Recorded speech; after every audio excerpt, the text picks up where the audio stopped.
2023년 1월 27일 미국 PC 물가지수가 발표되었습니다.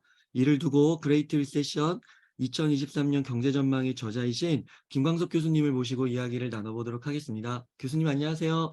네, 안녕하세요. 예, 교수님 지금 방금 네, 12월 PC가 발표되었습니다. 예, 네, 총평 한번 부탁드리겠습니다. 네. 총평은 어쨌든 시장의 기대치에 부합하는 정확히 부합하는 그런 PC가 발표됐다라는 게 그 총평이고요. 자, 그래프를 한번 보시면 제가 이 그래프를 이 숫자를 받자마자 수정하려고 그랬는데 수정할 일이 사실 없었습니다. 네. 보시면 이게 PC 그래프고요. 파란색이, 빨강색이 코어 물가, 코어 PC 물가 상승률인데요. 우리 그동안에는 CPI 발표할 때만 주로 말씀을 드렸었는데 그 전체 추세적인 흐름은 유사합니다. 22년 6월에 정점 찍었었잖아요. CPI가. 역시 PC도 6월에 정점, 7.0%는 정점을 찍었고 이만큼 떨어졌는데 이번 12월 PC 물가 상승률이 5.0%에 달성했고 지난달보다도 떨어졌고 시장의 기대치가 5.0%였는데 시장의 기대치에 부합하는 또 물가 상승률이 나왔습니다. 그게 핵심이고요. 또 역시 이번에는 더 관심이 있었던 게 근원 물가였어요. 근원 PC 물가 상승률이었는데 역시 시장의 기대치가 4.4%였습니다. 지난달 PC, 근원 PC가 4.7%였는데 0.3%포인트 하락했다라는 측면에서 좀 기대가 많이 부합했고 또 시장의 기대치도 4.4%였는데 그에 딱 부합하는 숫자였으니까 제가 이게 통계를 업데이트할 때 시장의 기대치를 먼저 엑셀에 써놓고 이 숫자가 업데이트되면 업데이트해서 이렇게 보여드리는데 업데이트할 필요가 없었을 만큼 바로 부합하는 그 숫자가 나왔다. 그리고 이 5.0%라는 이 숫자의 의미는 보시는 것처럼 지난 21년 약 10월 이후 그때부터 5%대에 부합했는데 21년 10월 이전 수준으로까지 돌아간 거예요. 그래서 한 번 더 떨어지면 이제 4%대까지 떨어지는 거죠. 그만큼 상당히 우리가 기대하는 만큼의 물가의 안정화가 나타나고 있다. 이렇게 해석이 내려집니다. 네, 교수님 상당히 좋은 소식으로 들리는데요. 네, 교수님 잠깐 즉시 분석에 좀 더 딥하게 들어가기 전에요. 네, 저희가 한번 개념부터 한번 설명해 주시면 너무 좋을 것 같아요. 맞아요. 예, 저희가 한 예, 2주 전에 네, CPI 발표를 다뤘었는데 이게 CPI는 뭐고 PC는 뭔지 네, 물가 같은데 이게 어떻게 네, 되는 건지 예. 궁금하더라고요. 그걸 한번 설명드리고 네. 싶은데요. 네. 자, 일단 실업률 가지고 먼저 설명드리면 더 도움이 될 것 같아요. 저 왜 이 말씀드리냐? 우리나라의 실업률은 딱 하나예요. 통계가. 그러니까 실업률 통계. 근데 미국의 실업률 통계가 하나가 아닙니다. 6개 있어요. 어, 그래서 이제 실업률의 개념을 unemployment rate이라고 해서 이 unemployment rate 1 그리고 2, 3, 4, 6까지 있습니다. U1, U6까지. 이게 왜 그러냐면 어디까지를 실업자로 볼 것인가, 어디까지를 취업자로 볼 것인가 그게 좀 다르거든요. 제가 음, 가장 많이 예로 드는 것이 치킨집을 하시는 아버지가 계신데 아들이 특별히 할 일이 없어서 백수여서 아버지를 도와드려요. 무급으로. 일주일에 그냥 3시간만 도와드려요. 배달일 도와드려요. 그러면 이 학생은 취업자일까요? 아니면 실업자일까요? 실업자가 아닐 것 같아요. 아닐 것 같죠, 겐지? 네. 아니에요. 어, 취업자예요. 어, 근데 우리 사회 통념상은 백수인데 그렇죠. 그 실업률 통계에는 안 들어가는 취업자란 말이에요. 무급 가족 종사자라고 해서 취업자 통계에 들어갑니다. 우리나라 기준으로. 자, 이렇게 실업률 통계도 그러면 그 정도면은 그냥 취업자로 봐야 되는 거 아니냐. 1시간 정도 일한 취업자를 무슨 취업자라고 보느냐라고 이렇게 해석을 하기 나름이기 때문에 제대로 경제 현상을 보기 위해서 여러 가지 종류의 통계가 있는 겁니다. 음, 그렇게 미국의 경우에는 물가 통계도 여러 가지가 있다. 이렇게 어, 개념하시면 도움이 되겠고요. 제가 음, 정확하게 구분 짓기 위해서 여러분께 보여드리기 위해서 이렇게 PPT로 준비를 했습니다. 제가 음, 좀 생각을 많이 해봤는데요. 일단은 CPI, 그동안에 봤던 그 CPI는 국제 비교를 위해 필요한 거예요. 왜냐하면 저마다 나라마다 갖고 있는 통계 기준이 다르면, 그죠? 아까 그 무국가족 종사자를 어떤 나라는 실업자로 보고 어떤 나라는 취업자로 보면 국가 간 비교가 어렵잖아요. 그래서 국가 간 비교를 위해서 이 OECD 회의도 하고 뭐 그렇습니다. 그래서 한번 OECD 회의에 참석한 적이 있었어요. 음, 실무자 자격으로 참석한 적이 있었어요.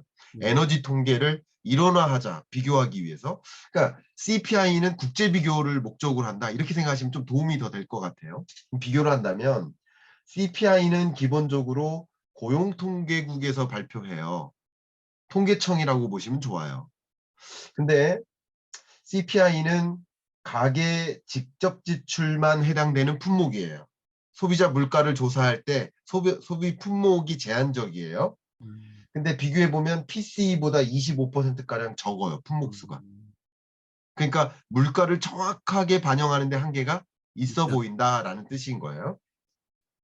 그 업데이트도 2년에 한 번 해요. 이게 음, 무슨 말이냐? 품목이 예를 들어서 400개예요. 400개 품목을 계속 2년 동안 똑같이 가져가요. 근데 2년이 지나면 혹은 1년 반 사이에 전혀 소비하지 않는 품목이 들어가 있을 수도 있잖아요. 그 굉장히 핫한 그 경제 현상을 반영해주지 않을 수도 있잖아요. 바로 그런 겁니다. 그리고 이 발표 시점 있잖아요. 매월 10일 전후죠. 우리 CPI 발표될 때 10일, 11일, 12일 이쯤에 우리가 CPI를 발표하잖아요. 그만큼 이 품목 수가 작으니까 빨리 통계를 업데이트할 수가 어, 있어요. 그죠? 그러니까 그 빨리 볼 수 있는 또 장점도 있는 거예요. 특징은 음식, 원유, 자동차, 주택과 같은 이런 부분에 가중치가 있고 아까 말씀드린 대로 국제 비교 목적이다. 근데 PC는 뭐가 다르냐면 상무부가 조사해요. 음, 상무부는 굳이 따지면 우리나라 입장에서는 산업통상자원부 이렇게 어, 생각하면 좋을 것 같아요. 그러니까 좀 더 경제, 산업 이런 것을 진흥하는 목적으로 제대로 물가를 조사한다 이렇게 생각하셔도 좋고요. 아까 CPI하고의 차이점은 가계 직접 지출은 당연히 포함되는데 25%가량 CPI가 작은 이유가 이 간접 지출 항목이 들어가서예요. 이 간접 지출 항목에는 가장 대표적인 게 의료비라든가 혹은 건보료라든가 이런 것들은 간접 지출되기 때문에 이런 것들도 광범위하게 다 포함시켜서 정말 물가가 오르는지 떨어지는지를 제대로 분석하기 위한 그런 지표라고 볼 수 있고요. 업데이트를 심지어 분기마다 합니다. 어, 그러니까 이 품목 수가 전혀 소비가 안 되는 품목이 있고 품목이 갑자기 예를 들어서 수소차 같은 게 2년 전에는 없었는데 뭐 1년 사이에 생길 수도 있잖아요. 음, 수소차를 소비한다. 그러니까 현재 경제를 가장 여실히 보여주는 그런 어, 지표의 성격이 있다. 그런 뜻이라고 볼 수 있습니다. 발표 시점은 아무래도 그런 것들을 지금 오늘 발표된 이 PCE 물가 상승률은 12월 물가 상승률이잖아요. 근데 네, 지금 1월 거의 끝자락이잖아요. 그러니까 한 달 정도가 거의 지나서야 발표된다. 마지막 주 금요일 날. 음, 그러니까 그만큼 우리가 조사해야 되는 품목 수도 많고 그렇기 때문에 그렇다. 그리고 정말 말 그대로 미국의 실제 물가 상황을 여실히 반영해주는 지표다. 이런 뜻이라고 좀 해석하시면 좋겠고요. 역시 그 이유는 자국의 물가를 진단하기 위해서다. 어, 그죠? 국제 비교는 그러니까 이만큼 통계가 발전되어 있는 나라가 거의 없어요. 그러니까 어, 통계의 선진국을 보면 정말 선진국들이라는 걸 확인할 수 있어요. 음, 통계가 잘 갖춰져 있어야 그 나라 경제에 뭐가 문제이고 어떻게 대응해야 되고 이런 것들을 더 고민할 수 있는데 그럴 만큼 통계 선진국이라는 것도 여러분 참고적으로 아시면 도움이 되겠고요. 그러니까 미국 같은 경우는 미국 물가를 정말 제대로 판단하기 위해서 어떻게 음, 보면 PC라는 물가 지표를 새롭게 만드는 것이다. 이렇게 음. 이해하시면 좀 도움이 되겠습니다. 어, 그러면 이 PC가 중요하다는 것이 그 미국의 현실을 더 적나라하게, 정확하게 파악할 수 있기 때문이라고 이해하면 될까요? 그거 맞는 말씀이시고요. 예. 너무 좋은 질문 주셨는데, 기본적으로 우리가 물가에 이렇게 연연하는 이유가 뭘까요? 왜 이 시간에 물가에 이렇게 많이들 관심이 있을까요? 미국 물가에 관심 있고 미국 물가도 미국 근원 물가 잡혔나 관심 있고 왜 이렇게 물가에 관심이 있을까요? 결국 물가 금리 시장 때문인 거예요. 그죠? 삼박자. 물가가 얼마나 빨리 잡혔느냐 여부가 금리가 얼마나 빨리 뭐 동결되거나 금리 인상폭이 얼마나 작거나 아니면 금리 인하 시점이 곧 올 것인가라는 그 기대감을 형성시키고 그것에 따라서 주식시장에 영향을 미치니까 물가 금리 시장이라는 이 삼박자 때문에 이 물가에 관심이 있는 건데 근데 결국은 다시 말하면 이 물가에 관심 있는 이유는 다음 주에 있는 FMC 회의 결과를 우리가 스스로 예측해 보기 위함인 거예요. 그죠? 그러면 FMC 회의에서는 어떤 물가를 기본으로 할까? 자, 이 그래프 한번 보십시오. 제가 다시 한번 교환을 좀 보여드리겠습니다. 이거는 지난 FMC 회의 때 제가 보여드렸던 건데요. 12월 FMC 회의 있었을 때 12월 2일이었나? 그랬던 것 같아요. 그럼 여기 이것을 이미 보여드렸었는데 여기서 기준으로 하는 게 뭐예요? PC 인플레이션이에요. 네. CPI 인플레이션이 아니라는 거죠. 보이시죠? 그러니까 연준이 기준금리 인상이나 동결을 결정하는 기준금리 인상폭을 결정하는데 계속 데이터를 가지고 판단하겠다라고 하는데 가장 중요하게 고려하는 그 데이터가 뭐다? PC이다. PC 인플레이션이다. 그러니까 PC가 중요하다라는 말씀을 드리는 거고요. 더군다나 오늘의 PC는 더 중요한 이유는 FMC 회의랑 딱 맞닿아 있어요. 그러네요. 그렇죠. 네. 그리고 지금 같은 기간을 뭐라고 해요? 블랙아웃 기간이라고 하죠. FMC 회의가 있기 전, 그 음. 전주와 약 한 2주 동안에는 FMC 위원들이 기자회견하거나 이래서는 안 돼요. 그게 룰이에요. 왜냐하면 그들의 판단과 이런 것들을 미리 노출시키면 안 돼요. 그렇기 때문에 이 블랙아웃 기간 동안 FMC 위원들의 마음, 파월의 마음은 어떨까를 예측하기 위한 좋은 수단이 이 PC라는 거죠. 근데 이 PC마저 어쨌든 잡혔구나 이렇게 생각이 되면 정말 베이비 스텝이겠구나 이런 생각을 할 수 있다는 거죠. 그런 면에서 PC가 중요한 것이다. 이렇게 말씀드리겠습니다. 네.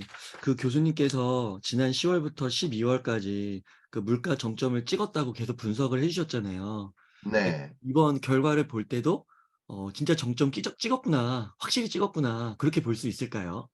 아, 물가는 어쨌든 예, 맞습니다. 정점 찍었다라고 저도 판단하고요. 지금 설명드렸었던 것처럼 PC 물가 상승률도 지난달보다도 낮고 시장의 기대치에 부합하는 수준으로 낮은 물가 상승률이니까 빠른 속도로 정점 찍고 떨어지는 건 맞다. CPI로도 맞고 PC로도 맞고 네. 근원 PC로 봐도 맞고 뭐로 보나 맞긴 맞다. 정점 찍은 건 확실하다라는 그런 생각을 갖고요. 다만 제가 계속 강조해 드리는 게 정점 찍었다라는 말과 목표 물가에 부합하는 그 물가에 도달했다라는 말은 다르다라는 것을 다시 한번 강조하겠습니다. 제가 그래프를 다시 한번 보여드리겠습니다. 그러니까 우리가 10km를 달려가야 돼요. 근데 5km 왔어요. 그러면 웅달님 뭐라고 생각이 드세요? 더 가야지 않을까요? 5km나 더 남았네. 네. 근데 저는 반대로 5km나 달려왔네. 어. 그죠? 그 현상은 똑같아요. 다만 그 아. 같은 현상을 달리 생각하는 거예요. 무슨 말이냐? 음. 지금 많이 7% 찍었다가 5%까지나 떨어져 줬네. 시장은 이렇게 생각하는 거예요. 근데 제롬 파월 연준 의장의 마음은 뭐예요? 아직 2%에 부합하려면 아직 멀었네. 같은 현상을 놓고 달리 바라보는 동상이몽이 벌어지고 있는 거예요. 이게 아. 굉장히 재밌는 겁니다. 어쨌든 물가 정점 찍은 거 맞아요. 음. 그러나 목표 물가에 부합하는 그 물가는 아직 멀었다. 이렇게 생각해 볼 수 있겠습니다. 그러니까 이게 시장과 파월이 어떻게 이걸 해석하느냐. 네, 정말 재밌는데요. 네, 아무래도 또 저희가 진짜 이렇게 PCE 발표에 관심을 기울이는 거는 네, 결국에는 또 아까도 말씀해 주셨듯이 물가, 네, 금리, 시장 그래서 네, 금리 인하에 대한 기대 때문인 것 같은데 네. 그럼 오늘 수치를 보면서 이 금리 인하에 대한 기대 좀 어떻게 보시나요, 교수님? 네. 일단 시장의 기대치를 한번 보여드리면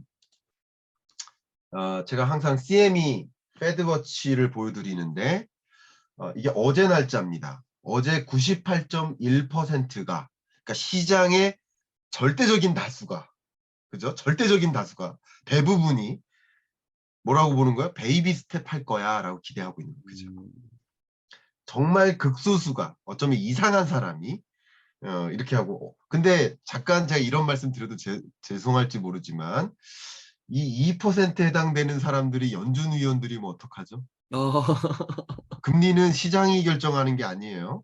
그죠? 어, 연준 위원들이 결정하는 거. 그러면은 좀 서프라이즈가 일어납니다. 부정적인 서프라이즈가. 어쨌든 시장은 이렇게 기대하고 있었고 방금 PC 발표되기 직전까지 이걸 업데이트를 했는데 똑같았어요. 98.1% 머물렀는데 방금 PC 발표된 후에 제가 이거 CME 페드워치 업데이트를 지금 해봤거든요. 자, 지금 업데이트하는 과정입니다. 보이시죠?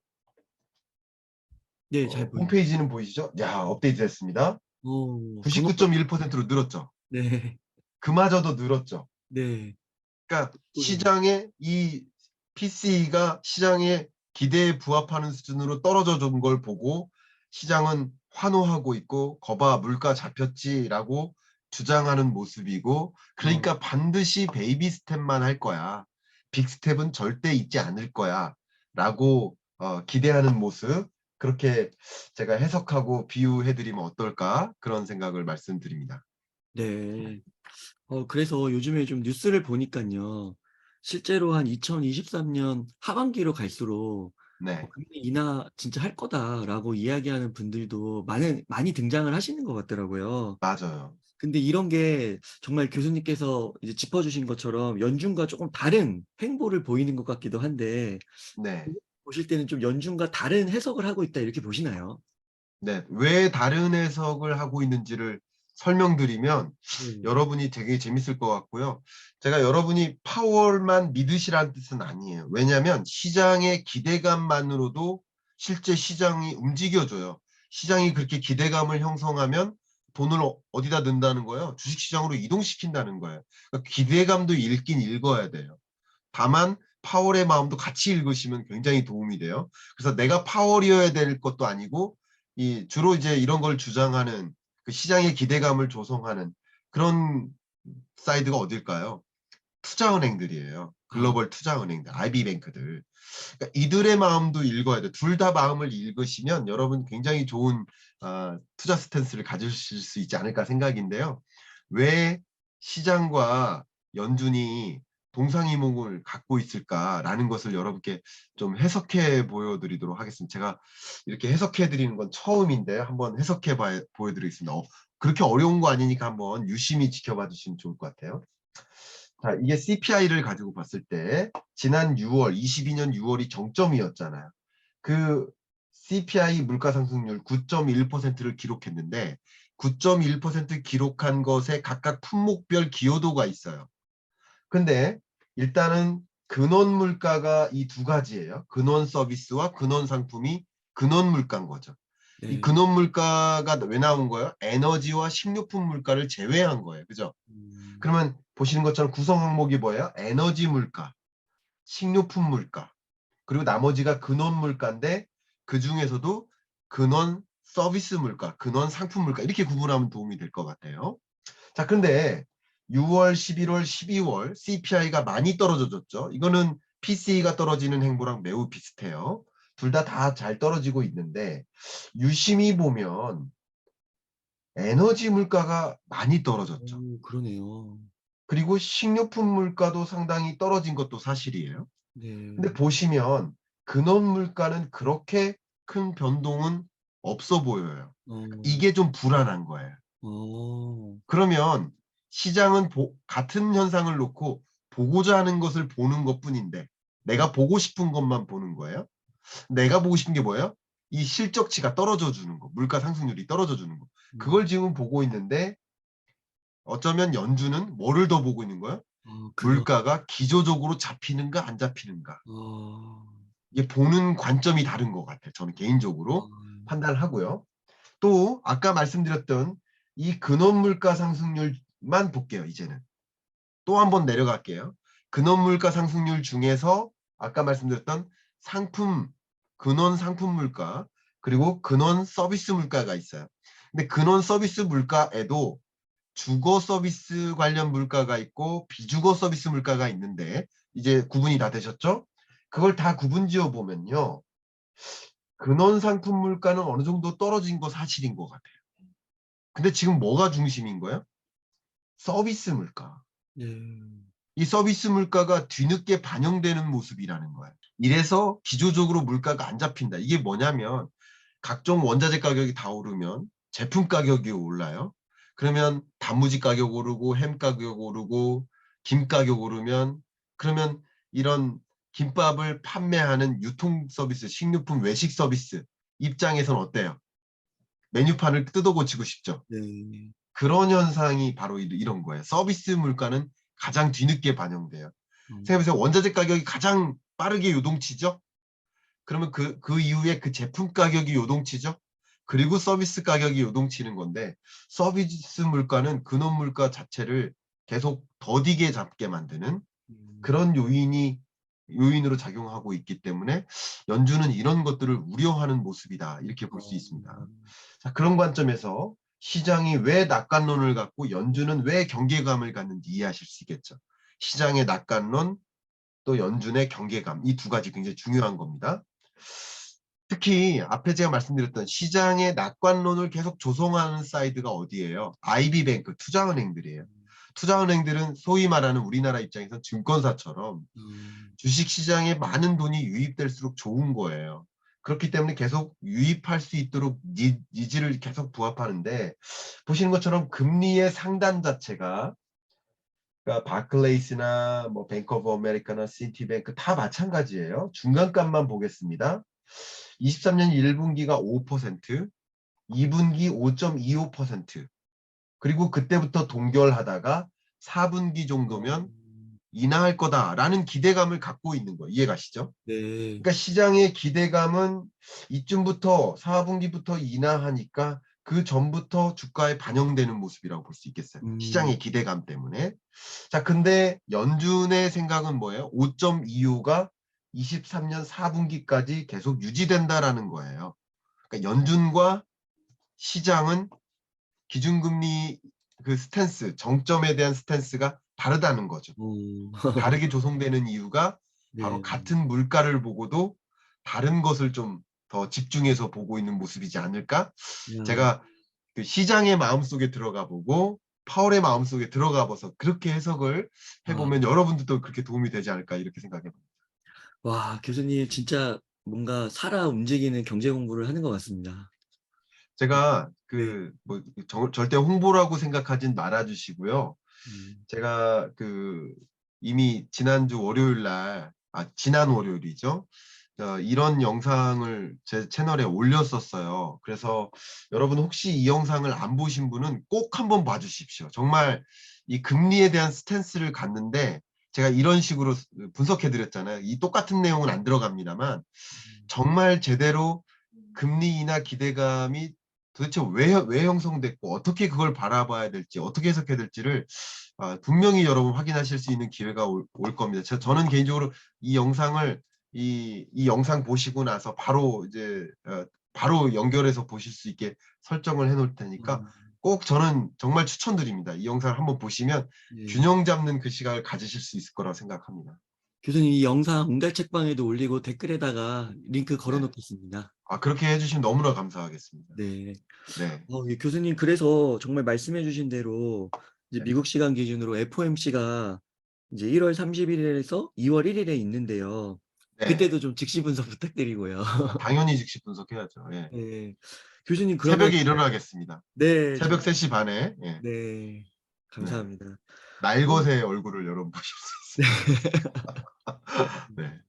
교수님 그러면은 그 FOMC를 통해서 기준금리 인상 속도는 아까 CME 와치도 좀 보여주시긴 했는데 어떻게 좀 예상하시나요? 네, 시장의 기대치에 부합하게 더 이상 뭐 기준금리 인상을 어, 강하게 빅스텝으로 이어갈 필요가 없고 이미 금리 인상 속도 조절은 들어갔잖아요. 자이언트 4번 하다가 빅스텝으로 전환하고 이제 이번에는 베이비 스텝으로 전환하는 그런 시점이지 않을까. 그리고 어. 금리의 정점을 향해서 가지 않을까. 그래서 저는 그렇게 판단하고 있고 이 해석은 뭐냐면 이 정도 금리 올렸으면 충분히 물가 안정화되는데 기여해. 그리고 추가적으로 경기 침체를 야기시킬 필요는 없지 않겠느냐라는 마음으로 베이비 스텝으로 저는 무게를 두고 있습니다. 네. 2022년에 정말 그 시장에 많은 그 투자자분들, 개인 투자자분들이 마음 졸이면서 힘들어하셨는데 어떻게 네. 보면 새해 처음 이렇게 소식이 PC 소식이 조금은 그래도 시장치에 부합을 해서 좀 그래도 기쁜 소식이지 않을까. 네. 맞습니다. 그 기대감 때문에 시장이 이렇게 움직인 거예요. 네. 23년 상반기에. 네. 네. 그렇게 생각합니다. 교수님 그러면은 끝으로 좀 강조하고 싶으신 말씀 있다면 좀 부탁드리겠습니다. FMC 회의 결과가 나오자마자 새벽 3시 반에 즉시 분석 분명히 해드리겠습니다만 그때 여러분이 보셔야 될 관전 포인트는 혹시 못 보시는 분께도 미리 말씀드리면 만약에 예상외로 빅스텝을 단행했다. 어. 혹은 향후에 금리 인상을 더 가져갈 거다. 주로 그 문구가 뭐예요? ongoing increase라는 표현이죠. 금리 인상을 계속 지속하겠다. 그런 종류의 스탠스를 만약에 보인다면 또 시장의 기대치를 무너뜨려 버리는 거거든요. 그런 것들이 있을 수 있으니까 그런 것들 좀 예의주시하면서 생각해 주시면 어떨까. 그래서 그런 FMC를 앞두고 또 시장이 긴장감을 가지면서 조금 더 조정될 수도 있습니다. 네, 그런 것들도 참조하시면서 의사결정하면 좋겠습니다. 이렇게 해서 그레이트 리세션 2023년 경제 전망의 저자이신 김광석 교수님을 모시고 이야기를 나눠봤습니다. 긴 시간 동안 유익한 인사이트 많이 나눠주셔서 감사의 말씀드립니다. 오늘 고생 많으셨습니다. 감사합니다.